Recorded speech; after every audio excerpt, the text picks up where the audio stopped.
Hello guys, मैं हूँ हरि भास्कर और स्वागत है आप सभी का हमारे चैनल हरि भास्कर इंग्लिश गुरु पे। देखिए, आज का जो द हिंदू का जो एडिटोरियल उसको शुरू करने से पहले हम बढ़ते हैं कोर्ट की तरफ। अ विनर इज और just a loser who tried one more time. एक जो विनर होता है वो पहले लूजर ही होता है, लेकिन उसने क्या किया होता है कि एक बार और कोशिश की होती है। तो इसीलिए आप लगातार कोशिश करते रहिए। 2 बार कोशिश करने के बावजूद अगर आप असफल हैं तो हो सकता है वही तीसरी कोशिश में आप क्या हो जाएं, सफल हो जाएं। तो लगातार आपको सतत प्रयास करते रहना चाहिए, सफलता आपको एक दिन ज़रूर मिलेगी। तो इस कोर्स से आपको यही सीखने को मिलता है कि लगातार कोशिश करना चाहिए। ठीक है, 3 बार आप असफल हुए तो क्या पता चौथी बार आप सफल हो जाएं। वही कोशिश है जिसमें आप वही आपको आपका वेट कर रही है, ठीक है, आपकी सफलता को पाने के लिए। ठीक है, तो लगातार प्रयास करते रहना चाहिए। देखिए, आज का एडिटोरियल स्टार्ट करने से पहले एडिटोरियल की जो इम्पोर्टेंट वोकैबुलरी है उसके बारे में हम डिस्कस करेंगे। देखिए दोस्तों, आज की जो एडिटोरियल है उसकी जो वोकैबुलरी है क्लैरिफिकेशन। क्लैरिफिकेशन का मतलब क्या होता है? एक्सप्लेनेशन और सिंप्लीफाई। ठीक है, क्लैरिफिकेशन करना मतलब स्पष्टीकरण का होता है। इसके सिनोनिम्स की बात करें तो एक्सप्लेनेशन या फिर सिंप्लीफाई करना। फिर देखिए सिम्प्टोमेटिक। सिम्प्टोमेटिक का मतलब क्या होता है? इंडिकेटिव या फिर करेक्टरिस्टिक। ठीक है, जो विशेषताएं होती हैं उनको बोलते हैं। इस विशेष रूप से जो लक्षण वगैरह होते हैं, जैसे किसी डिजीज बीमारी के लक्षण को बोलते हैं, जैसे सिम्टम बोलते हैं लक्षण। लेकिन यहाँ पे सिम्प्टोमेटिक मतलब इंडिकेटिव या करेक्टरिस्टिक। ठीक है, जो विशेषताएं होती हैं उनकी तरफ इंडिकेट करने वाला सिम्प्टोमेटिक। यहाँ देखिए अगला वर्ड है दोस्तों क्लेश। क्लेश का मतलब क्या होता है? लड़ाई, झगड़ा, विवाद। तो यहाँ देखिए इसके जो वर्ड हैं वो जनरली आपको मिलते हैं कहीं ना कहीं। आप ये जो सिनोनिम्स हैं वो द हिंदू में भी रेगुलर पढ़ रहे हैं तो ये मिलते हैं आपको। तो देखिए कॉन्फ्लिक्ट, कॉन्फ्लिक्ट लड़ाई, झगड़ा, विवाद। कॉम्बैट, बैटल, वॉर, स्किर्मिश, फाइट, फ्रे, ब्रॉल, ये सारे वर्ड किससे रिलेट हैं? क्लेश से रिलेट हैं। ठीक है, इसका मतलब होता है लड़ाई, झगड़ा, विवाद करना, क्लेश करना। ठीक है, आगे देखिए इंट्रूजन। इंट्रूजन का मतलब क्या होता है? इन्वेजन या फिर इनफिल्ट्रेशन। ठीक है, इंट्रूजन का मतलब क्या होता है? घुसपैठ करना। ठीक है, इंक्रोचमेंट करना। तो इसका बोल सकते हैं आप इन्वेजन या फिर इनफिल्ट्रेशन। यहाँ देखिए अगला वर्ड फॉइल। फॉइल मतलब क्या होता है? टू प्रिवेंट फ्रॉम अचीविंग ए गोल। ठीक है, टू प्रिवेंट किसी को रोकना, फ्रॉम अचीविंग प्राप्त करने से, क्या प्राप्त करने से? गोल। किसी को कोई टारगेट जैसे होता है ना, कोई टारगेट एम होता है, ठीक है, उससे भटकाना, उससे किसी को रोकना, इसका मतलब फॉल करना होता है। ठीक है, आगे देखिए आगे देखिए दोस्तों ट्रांसग्रेशन। ट्रांसग्रेशन का मतलब होता है इन्फ्रिंजमेंट। इन्फ्रिंजमेंट होता है ट्रांसग्रेशन का मतलब, जिसका मतलब होता है अतिक्रमण करना। अतिक्रमण करने का मतलब क्या होता है? Transgression, infringement. यहाँ देखिए जस्टिफाइंग करना। जस्टिफाई करना मतलब क्या होता है? सपोर्ट करना। ठीक है, किसी की हेल्प करना, सपोर्ट करना, जस्टिफाई करना, ये होता है। ऑब्वियस। ऑब्वियस का मतलब दोस्तों होता है स्पष्ट। ठीक है, आप इसके सिनोनिम्स की बात करें तो क्लियर, अपेरेंट या फिर एक्सप्लिसिट। इन तीनों का मतलब होता है क्लियर करना, स्पष्ट करना। ठीक है, फिर देखो ट्रेजिक। ट्रेजिक का मतलब क्या होता है? सैड, ड्रेडफुल, मिजरेबल, ठीक है, मॉर्नफुल। तो यहाँ देखिए ट्रेजिक का मतलब सैड, उदास से रिलेटेड वर्ड है। सैड दुख से रिलेटेड वर्ड होता है। इसके सिनोनिम्स की बात करें तो सैड, ड्रेडफुल और मिजरेबल। यहाँ देखिए ए ब्लैंकेट ऑफ साइलेंस। अब साइलेंस मतलब चुप होना, चुप्पी। ब्लैंकेट मतलब कंबल। अब देखिए पूरी ऐसे आप जैसे पूरी तरीके से मतलब चुप हो रहे हैं ब्लैंकेट में, ठीक है, कंबल में आप चुप हो रहे हैं। इसका मतलब क्या है? कंप्लीट रूप से आप किसी से बात नहीं करना चाहते, कंप्लीट रूप से आप क्या हैं? साइलेंस हैं। ठीक है, इस तरीके से आप इसको याद कर सकते हैं। तो ए ब्लैंकेट ऑफ साइलेंस मतलब कंप्लीट क्या होना? साइलेंस होना। याद देखिए अप्रेजल। अप्रेजल का मतलब क्या होता है? मूल्यांकन करना होता है। इससे रिलेटेड वर्ड बहुत बार मिलते हैं एग्जाम में भी, और न्यूज़पेपर वगैरह पढ़ते हैं डेली बहुत सारे वर्ड मिलते हैं। देखिए जो इंपॉर्टेंट वर्ड हैं, इवेल्यूएशन। इवेल्यूएशन, असेसमेंट या फिर वैल्यूएशन, इन तीनों का मतलब होता है मूल्यांकन करना। ठीक है, मैं फिर रिपीट कर रहा हूँ, अप्रेजल का मतलब मूल्यांकन करना, इवेल्यूएशन, असेसमेंट या फिर वैल्यूएशन। ठीक है, तो आज के जो इंपॉर्टेंट वर्ड थे हिंदू के, जो द हिंदू के जो एडिटोरियल के इंपॉर्टेंट वर्ड हैं वो डिस्कस किए। अब देखिए बढ़ते हैं आज के एडिटोरियल की तरफ।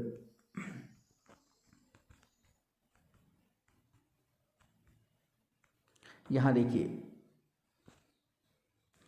लॉस्ट इन क्लैरिफिकेशंस, आज का जो एडिटोरियल है उसका टाइटल है लॉस्ट इन क्लैरिफिकेशंस। क्लैरिफिकेशन मतलब हमने पढ़ा एक्सप्लेनेशन सिंप्लीफाई करना, तो एक्सप्लेनेशन में लॉस्ट होना या एक्सप्लेनेशन को खोना, इसका मतलब ये है दोस्तों, जैसे सब काफ़ी दिनों से चल रहा है कि जो भी चाइना के साथ जो इंडिया का जो मुठभेड़ चला है, ठीक है, जो 20 सैनिक है वो इंडिया के, वो क्या हो गए, वो मारे गए, वहाँ पे शहीद हो गए। तो यहाँ पे उनको तरफ से जैसे अभी जो एक बैठक हुई थी उनमें जो देखिए यहाँ पे एन ऑल पार्टी मीट, ठीक है, सभी पार्टी का जो एक ग्रुप में एक जो मीटिंग हुई थी उसमें मोदी का एक कमेंट आया था, मोदी का बयान आया था कि जो भी वही देखने को मिला है कि चीन ने कहा कि कोई भी वहाँ पे चीन के किसी भी जो सैनिक है उसने वहाँ पे घुसपैठ नहीं किया और ये सही है। तो इस इस प्रकार जो बात उन्होंने कही वो इस तरीके से फैली कि पहले ऐसा कहा गया था कि वहाँ से घुसा गया है। अब यहाँ पे क्या कि जितनी भी वहाँ पे बातें हुई, वहाँ पे जो वहाँ जो चीन और इंडिया के मध्य क्या युद्ध हुआ, तो काफ़ी टाइम से ये वहाँ पे कुछ सब कुछ चल रहा है और इन मुद्दों को यहाँ पे जो जनता है उससे दूर रखा गया कि वहाँ पर क्या हो रहा है, ठीक है। तो वहाँ पे जो मोदी के क्लैरिफिकेशंस देखने को मिले उनमें क्या मिला, वो अजीब से मिले, ठीक है, वो खोए हुए मिले, मतलब उसमें कोई स्पष्टीकरण देखने को नहीं मिला।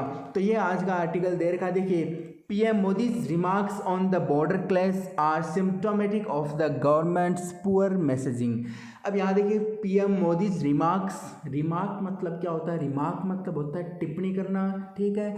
तो यहाँ जो PM या फिर कमेंट बोल सकते हैं आप, तो PM मोदी का जो कमेंट है ऑन द बॉर्डर क्लेश, ठीक है, बॉर्डर का जो क्लेश है, बॉर्डर पे जो क्लेश विवाद है उसको लेकर जो PM मोदी का जो रिमार्क्स है are symptomatic of the government's poor messaging, वो क्या है, एक इस प्रकार का सिम्टोमेटिक है, ठीक है, इस प्रकार का करेक्टरिस्टिक है जो किसको इंडिकेट करता है, गवर्नमेंट्स पुअर मैसेजिंग, जो गवर्नमेंट की जो खराब मैसेजिंग है, ठीक है, उसको वो इंडिकेटिंग करता है, ठीक है। यहाँ देखिए PM Modi's remarks, first topic के बाद आपको यहाँ पे रिमार्क्स नाउन दे रखा है।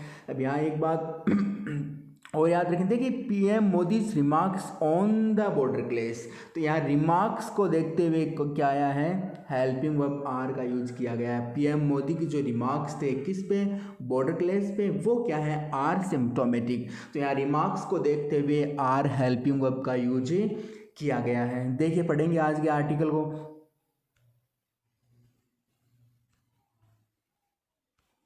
देखिए दोस्तों, Prime Minister Narendra Modi's comments to an all-party meet on Friday, claiming there had neither been any intrusion by China nor was any intruder present, expectedly caused a political storm।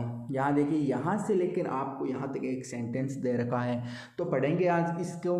देखिए prime minister Narendra Modi comments, prime minister जो नरेंद्र मोदी हैं उनके जो comments हैं, ठीक है, उनके जो कमेंट आए हैं to an all party meet, ठीक है, जो सर्वदलीय एक पार्टी की जो मीटिंग हुई थी उसमें जो नरेंद्र मोदी के जो कमेंट थे ऑन फ्राइडे को, claiming there had neither been any intrusion by China, वो इस बात के दावे करते हैं या उन्होंने जो कमेंट्स हैं उन्होंने इस बात के दावे किए हैं कि there had neither been any intrusion, कि वहाँ कोई भी इंट्रूजन नहीं था, ठीक है, वहाँ पे ऐसा कोई भी इंक्रोचमेंट घुसपैठ नहीं था, किसके द्वारा, बाय चाइना के द्वारा, nor was any intruder present, और ना ही अभी कोई इंट्रूडर प्रेजेंट में है, ठीक है। इंट्रूडर मतलब इन्वेडर बोल सकते हैं आप, क्या बोल सकते हैं, invader.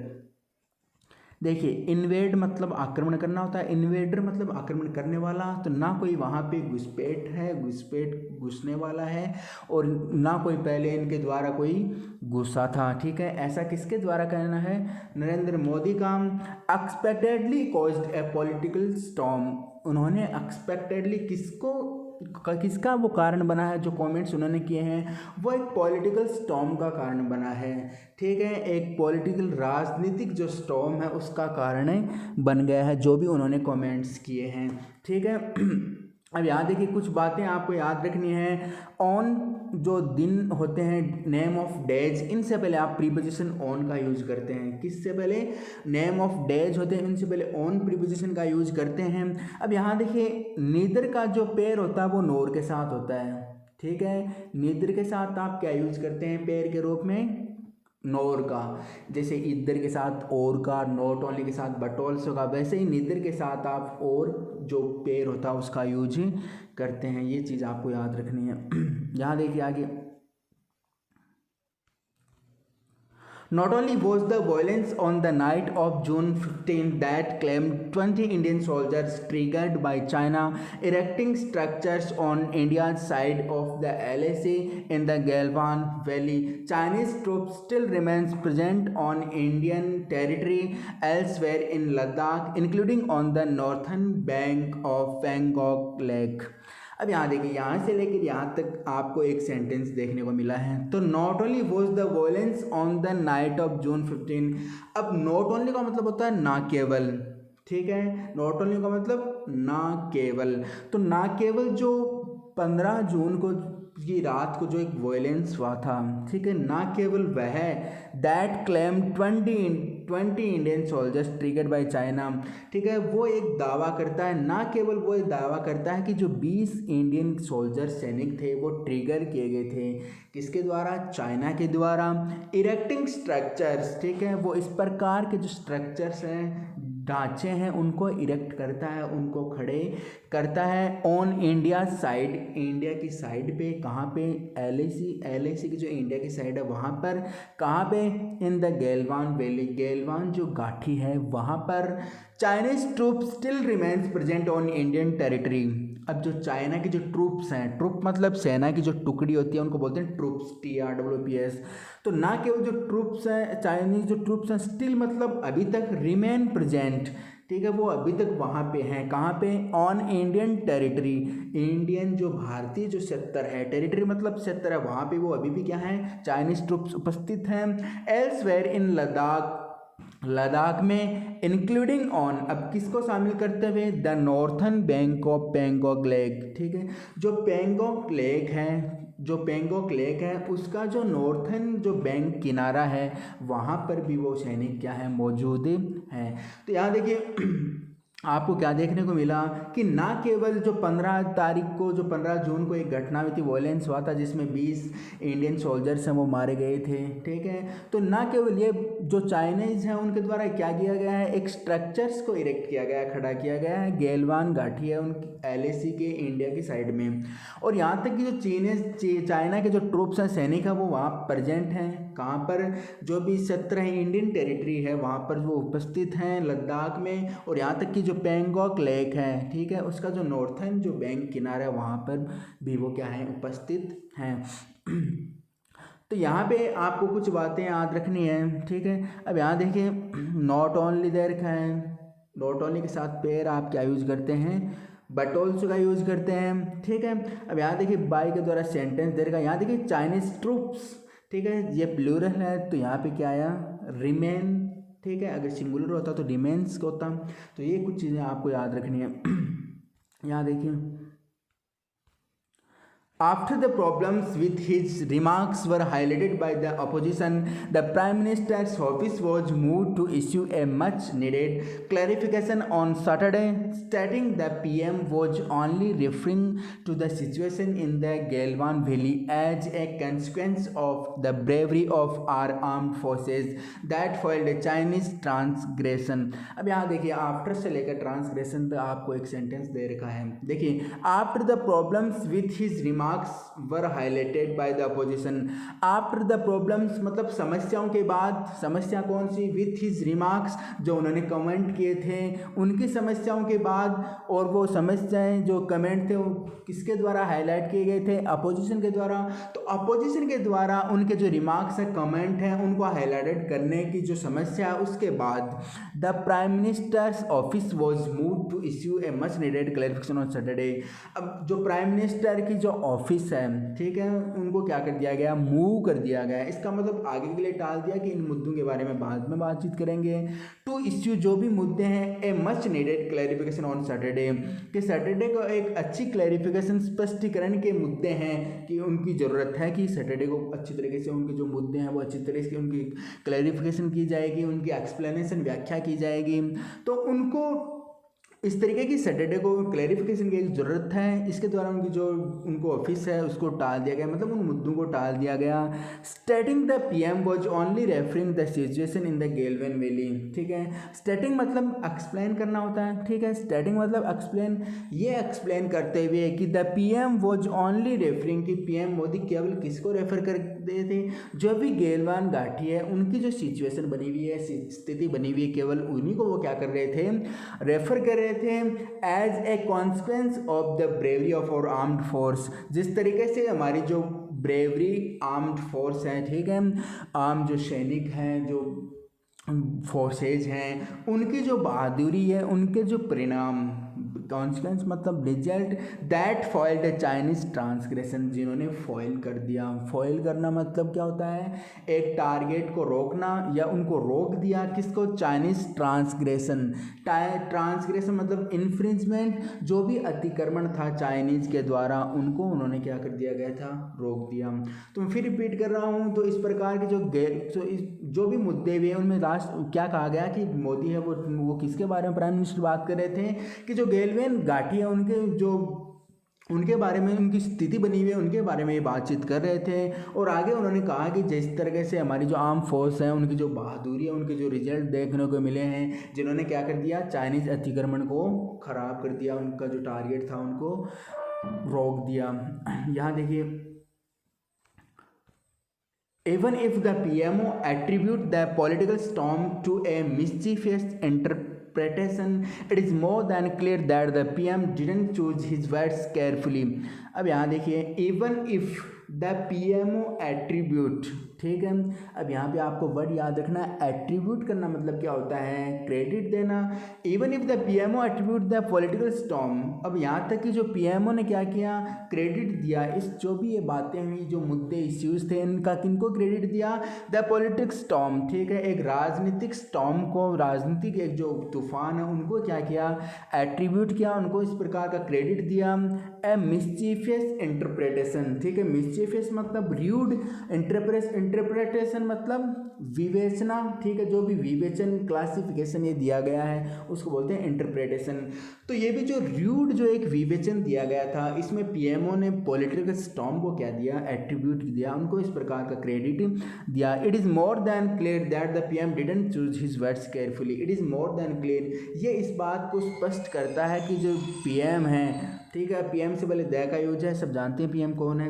PM didn't not choose his words carefully, यहाँ की जो पीएम है उन्होंने क्या नहीं किया, अपने जो वर्ड्स थे उनको सावधानी पूर्वक सेलेक्ट चूज नहीं किया, कि जो भी इश्यूज के बारे में उन्होंने बोलना था वो ढंग से उन्होंने क्लैरिफिकेशन करके नहीं बोला। In fact, his remarks have already been seized upon by the Chinese state media and were seen as endorsing Beijing's claims that its troops didn't cross the LAC and justifying the People's Liberation Army's recent actions। अब यहाँ देखिए, यहाँ से तक एक sentence है ये। In fact यहाँ तक कि जो his remarks, उनके जो रिमार्क्स थे, उनके जो कमेंट्स थे, have already been seized upon by the Chinese state media. अब उन्होंने जो भी कमेंट कर दिया वो किनके द्वारा सीज कर लिया, जब्त कर लिया गया, चाइनीज जो राज्य स्टेट मीडिया उसके द्वारा क्या कर लिया गया, वो सीज, जो भी पीएम के द्वारा जो भी कमेंट दिए गए वो सीज कर लिए गए, किसके द्वारा, चाइनीज स्टेट मीडिया के द्वारा। And were seen as endorsing Beijing's claim, और ये इंडोर्स करता है, ठीक है, इंडोर्स मतलब सपोर्ट करते हुए, एंड इंडोर्सिंग और स्पष्ट जो सपोर्ट करते हुए, जो हेल्प करते हुए मतलब समर्थन करते हुए, बीजिंग्स क्लेम्स, बीजिंग के जो क्लेम है उनको समर्थन करते हुए, दैट कौन से क्लेम्स थे? Its troops didn't cross the LAC and justifying the People's Liberation Army's recent actions, कि उन्होंने क्या नहीं किया, जो चाइनीज जो सैनिक है उन्होंने क्या नहीं किया, LAC को क्रॉस नहीं किया, और ये जस्टिफाई करते हुए, ठीक है, जस्टिफाई मतलब सपोर्ट करते हुए द पीपल्स लिबरेशन आर्मी, ये आर्मी का नाम है पीपल्स लिबरेशन आर्मी, कि जो पीपल्स लिबरेशन ये आर्मी है उनके जो रिसेंट एक्शंस हैं उनको क्या किया, उन्होंने सपोर्ट किया। तो यहाँ देखिए उन्होंने क्या किया कि जो उन्होंने ये इस प्रकार का इंडोर्स किया, इस प्रकार का समर्थन दिया पीएम मोदी ने, कि जो क्लेम्स हैं ये दावा किया कि चाइना की जो सैनिक हैं उन्होंने ट्रूप्स हैं उन्होंने क्या नहीं किया, LAC पे उन्होंने घुसपैठ नहीं की, और उन्होंने जो पार्टी है पीपल्स लिबरेशन आर्मी उनको क्या किया, उनको भी क्या किया, जस्टिफाई किया, उनको भी सपोर्ट किया, मदद की। इसीलिए इस प्रकार के क्लैरिफिकेशंस थे उनमें जो क्या था, लोस्ट था, टाइटल दे रखा था। यहाँ देखिए The MEA issued its own statement on Saturday, reiterating that the Chinese had crossed the LAC and erected structures across the line। अब यहाँ देखिए MEA issued its own statement, MEA ने अपने क्या उठाए हैं, खुद के issued जो स्टेटमेंट है वो मुद्दे उठाए हैं ऑन सैटरडे को, क्या, reiterating, ठीक है, दोबारा बोलते हुए, ठीक है, रिट्रेट मतलब रिपीट करते हुए, क्या रिपीट करते हुए, that the Chinese had cross the LAC, कि चाइनीज हैं उन्होंने क्या किया था, LAC को क्रॉस किया था, वो कर चुके थे, and erected structures across the line, और उन्होंने अक्रॉस लाइन के उस पार क्या किए थे, स्ट्रक्चर्स थे वो भी इरेक्ट किए, वो भी खड़े किए। तो ये MEA का कहना है, उनका अलग ही स्टेटमेंट है। नेम ऑफ डे से पहले ऑन, तो यहाँ पे फिर सैटरडे से पहले ऑन का यूज हुआ, प्रीपोजिशन का यूज। यहाँ हेड है, हेड के साथ थर्ड फॉर्म, यहाँ भी H वाली फॉर्म मिले हैं, ठीक है, हैज, हैव, हेड, इनके साथ आप कौन सी फॉर्म यूज करते हैं, वर्ब की थर्ड फॉर्म। यहाँ देखिए आगे While it should be obvious that any speech that requires no less than 2 clarifications has serious problems with its messaging, the controversy has only underlined the government's poor communication on the border issue। अब यहाँ एक पूरा sentence है, यहाँ देखिए while it should be obvious, अब इसके दौरान इट शुड बी ऑब्वियस, ये एक स्पष्ट होना चाहिए, ठीक है, ये एक अपेरेंट होना चाहिए, that any speech that requires no less than 2 clarifications, कि किसी भी स्पीच को किसकी ज़रूरत ना हो, कम से कम 2 से कम जो क्लैरिफिकेशन हो, ठीक है, नो लेस दैन मतलब 2 जो क्लैरिफिकेशंस हैं, 2 जो एक्सप्लेनेशन है उससे कम ज़रूरत ना पड़े। हैज़ सीरियस प्रॉब्लम्स, अब सीरियस प्रॉब्लम्स क्या, विथ इट्स मैसेजिंग, इसके मैसेजिंग की, इसके फैलाव की। The controversy has only underline the government's poor communication, अब जहाँ पे कॉन्ट्रोवर्सी ने क्या किया है, केवल अंडरलाइन किया, उन बातों को ध्यान दिया है कि गवर्नमेंट की जो पुअर कम्युनिकेशन है, ठीक है, जो सरकार का जो कमज़ोर जो संचार कम्युनिकेशन है उन पे उन्होंने क्या किया है, जोर दिया है। On the border issue, border के जो इश्यूज हैं, मुद्दे हैं, तो कंट्रोवर्सी ने किसको मुद्दा बनाया है कि जो भी गवर्नमेंट के जो पुअर कम्युनिकेशन है उन पे ज़्यादा उन्होंने फोकस किया है। यहाँ देखिए the tragic loss of lives followed more than 6 weeks of tensions in the Galwan valley. अब देखिए the tragic loss of lives followed more than 6 weeks of tension in the Galwan valley. अब यहाँ देखिए the tragic loss of lives, जो भी ये tragic था, ठीक है, ट्रेजिक मतलब जो भी ये खराब स्थिति थी, दुखजनक ये स्थिति थी, जिसमें क्या गया था, जिन्होंने ऑफ लाइव्स, जिन्होंने कुछ जो हमारे जैसे 20 जो सैनिक थे उन्होंने जाने गंवाई थी। तो followed more than 6 weeks of tension in Galwan valley, वो गैलवान घाटी में क्या चल रहा था, 6 महीनों से 6 महीने पिछले जो 6 सप्ताह थे, वीक्स थे, उनसे वो टेंशन्स थे वो चल रहे थे, और उनके कारण ही क्या किया, जो लॉस ऑफ लाइव्स थी उन्होंने फॉलो किया। अब इसका मतलब देखिए पूरा आराम से समझने का मतलब यही है कि जो वहाँ का तनाव था, ठीक है, इंडिया और किसके मध्य, चाइना के मध्य, तो वो क्या था कि वहाँ पे बॉर्डर पे क्या थी कि 6 सप्ताह से भी ज़्यादा तक वो तनाव था, वो बढ़ चुका था, मतलब पहले से ये सब कुछ चल रहा था, उतने दिन ये सब कुछ चल रहा था। तो इस प्रकार की ट्रेजिक थी, जहाँ 20 जवान हैं वो शहीद हुए, तो इस प्रकार की ट्रेजिक ने उन्होंने फॉलो किया, ठीक है। तो ऐसा तो होना था क्योंकि ये बहुत काफ़ी समय से इस प्रकार का ये चल रहा था इंडिया और चाइना के मध्य। देखिए During this time, the public was kept in the dark about what was transpiring along the LAC। अब देखिए ड्यूरिंग दिस टाइम, अब इस टाइम के दौरान the public was kept, public को रखा गया कहाँ पे, इन डार्क, अंधेरे में, about vote was transferring along the LAC, की एलएसी पे क्या हो रहा है, इसके लिए पब्लिक को क्या रखा, अंधेरे में रखा गया। इसका मतलब है कि उनको बताया नहीं गया, ठीक है। ट्रांसफरिंग मतलब क्या होता है, हैपन, क्या होता है, हैपन होना, ठीक है, ऑकर होना मतलब घटित होना, ठीक है। तो ट्रांसफरिंग मतलब क्या घटित हुआ एलएसी पे, ये लोगों के पब्लिक से क्या किया गया, छुपाया गया। यहाँ देखिए आगे, true sharing every detail in the public domain is not possible when it comes to negotiating sensitive issues of national security. अब यहाँ देखिए ट्रू, ये सच है, ये बिल्कुल सच है। क्या सच है, शेयरिंग एवरी डिटेल, कि प्रत्येक डिटेल आप शेयर करें, कहाँ पे, इन पब्लिक डोमेन, ठीक है, पब्लिक सेक्टर में आप प्रत्येक घटनाएं डिटेल हैं वो शेयर करें, इज़ नॉट पॉसिबल, वो क्या नहीं है, बिल्कुल पॉसिबल नहीं है। When it comes to negotiating sensitive issues of national security, जब बात किसकी आती है, नेशनल, राष्ट्रीय सुरक्षा की बात आती है, ठीक है। तो आप क्या करते हैं, जो सेंसिटिव इश्यूज होते हैं, जो मुद्दे होते हैं इस प्रकार के, तो इनकी बात करें, ठीक है। नेगोशिएट करना मतलब क्या होता है, टॉक करना, बातचीत करना। तो जब बात राष्ट्रीय सुरक्षा की आती है तो आप सेंसिटिव मुद्दों पर आप बात करें, ठीक है, नेगोशिएट करें। तो ये क्या होता है, ये क्या होता है, बिल्कुल पॉसिबल नहीं होता है कि सब कुछ बताएं, ठीक है, लेकिन कुछ तो बताना चाहिए कि वहाँ पर क्या घटित हो रहा है इस तरीके से, ठीक है। इंडीड, वास्तव में, the solution to the current crisis and the disengagement that is needed urgently at various points along the LAC can make progress only through diplomacy. यहाँ देखिए बिल्कुल सिंपल सा सेंटेंस है, वास्तव में, इंडीड मतलब वास्तव में, the solution to the current crisis, जो फिलहाल की जो करंट, जो अभी क्राइसिस, संकट जो चल रहा है, उसका सॉल्यूशन क्या है, ठीक है, उसका सॉल्यूशन। और देखिए, and the disengagement that is needed urgently at various points along the LAC, और जो डिसएंगेजमेंट बना हुआ है, ठीक है, कि जो एक अलगाव बना हुआ है, that is needed urgently at various points, ठीक है, वहाँ आवश्यकता है विभिन्न पॉइंट्स, जो पॉइंट्स हैं विभिन्न मुद्दों की अलोंग द एलएसी, ठीक है। तो एलएसी को लेकर वहाँ पे बहुत सारे जो पॉइंट्स हैं उन पे जो डिसएंगेजमेंट बना हुआ है, अलगाव बना हुआ है वो, और जो फिलहाल जो करंट जो सिचुएशन वहाँ चल रही है, क्राइसिस, संकट चल रहा है वो, अब वो देखिए दोनों can make progress only through diplomacy, वो आगे बढ़ सकते हैं, इनसे छुटकारा पाया जा सकता है, ठीक है, किसके द्वारा, ओनली थ्रू डिप्लोमेसी, केवल कूटनीति के द्वारा। तो देखिए वहाँ पे जो एलएसी है वहाँ पे इस प्रकार के जो डिसएंगेजमेंट चल रहे हैं दोनों देशों के बीच, और जो सल्यूशन है इस प्रकार का जो करंट क्राइसिस जो संकट चल रहा है, इन सब का जो कि डिप्लोमेसी के द्वारा ही वो आगे बढ़ सकते हैं, प्रोग्रेस कर सकते हैं। आगे देखिए दोस्तों, at the same time A blanket of silence hardly serves the governments interest, ठीक है।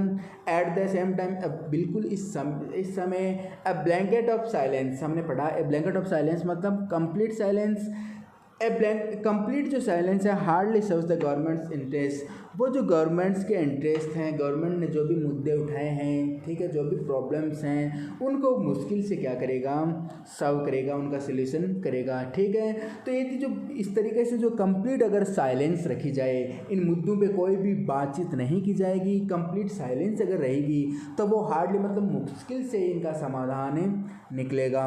The absence of timely and credible information will only fuel speculation and alarm. अब यहाँ देखिए द एब्सेंस, ठीक है, एब्सेंस किसकी, टाइमली एंड क्रेडिबल इंफॉर्मेशन, ठीक है, क्रेडिबल विश्वसनीय इंफॉर्मेशन और जो टाइमली जो इंफॉर्मेशन है, will only fuel speculation and alarm, वो केवल चेतावनी को बढ़ाएंगी, ठीक है। स्पेकुलेशन मतलब क्या होता है, चिंतन को, और अलार्म मतलब चेतावनी को। तो वहाँ पे अगर इस प्रकार की चुपचाप जो टाइमिंग वाला सिस्टम है और जो क्रेडिबल विश्वसनीय इन्फॉर्मेशन, केवल इनकी जो एब्सेंस है वो किसको बढ़ाएगी, स्पेकुलेशन को बढ़ाएगी, और अलार्म चिंता को, स्पेकुलेशन और अलार्म एक चेतावनी को बढ़ाएगी, ठीक है। फ्यूल मतलब स्टिमुलेट करना होता है, ठीक है, स्टिमुलेट उनको ही वो उत्तेजित करेगी, उनको ही आगे बढ़ाएगी। यहाँ देखिए the silence has also triggered, यहाँ देखिए The silence has also triggered unseemly domestic politics and a blame game at a time when India is confronting possibly its biggest national security challenge since Kargil. यहाँ देखिए, यहाँ तक एक sentence है।